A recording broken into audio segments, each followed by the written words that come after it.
Salut! Today we're going to work on putting the conditional tense that you've been working on to good use.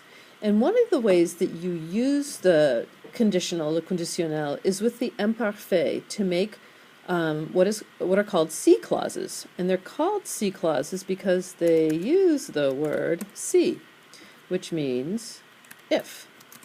Okay? So we're going to be doing some if clauses, specifically using the imparfait and the conditionnel. Later on this week, we will use si clauses with the present and the future. But today we're just going to start with the imparfait and conditionnel. And you'll enjoy that a lot because remember that both those tenses, while they have different stems, have the same endings. Okay? So let me just put a couple of these up here for you. Si, si, j'étais, there's your imparfait, riche, it's not even French. Si j'étais riche, je voyagerais beaucoup. Okay? So there you have. This actually translates directly from English. So this is a time that I'll throw English right at you. If I were rich, I would travel a lot. Okay? So it's the si plus the imparfait plus the conditionnel.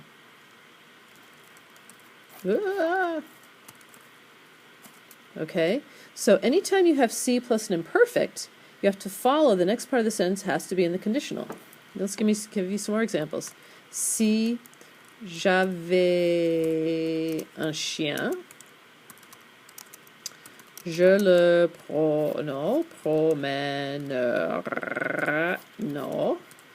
promènerai tous les jours. Okay? If I had a dog, I would walk him every day. Okay? So you see that I keep using it whenever I have si plus an imperfect, the next part of the sentence, what the condition is, has to be in the conditional. Okay? So, or actually, this is the condition. This is what would happen if this condition were met. Okay?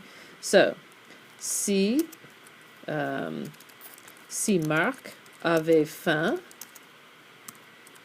what would he do? Qu'est-ce qu'il ferait? Si Marc avait faim, il mangerait. Okay? Si vous aviez soif, what would you do? Qu'est-ce que vous feriez? Si vous aviez soif, vous boiriez. Okay? So all these conditions, if you were hungry, if you were thirsty, are met by a conditional. Okay? So you see how that is the imperfect, that is the conditional. And remember that those imperfect stems come from the new form of the present tense. So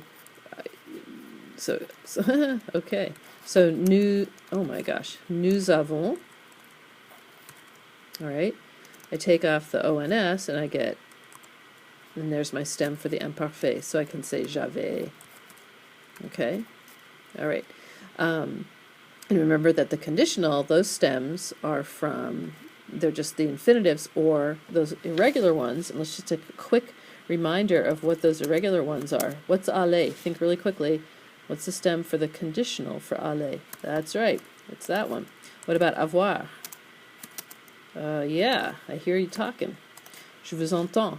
How about savoir? What was that one? That's très bien. So, what about faire? Correct. What about être? Yes. I can hear you talking. What about pouvoir? Correct. What about vouloir? Yeah. And what about falloir? Okay. So those are the ones that, 1, 2, 3, 4, 5, 6, 7, 8. I stuck in pouvoir because we haven't really studied that. But let's also look at voir, which sort of takes after pouvoir. It's V-E-R-R. So there are two R's on that one. And let me just think if there's another one that devoir. goes to d'oeuvre. Okay? So there will be a worksheet in Edmodo, in Dropbox, but I'll post this all to Edmodo, obviously.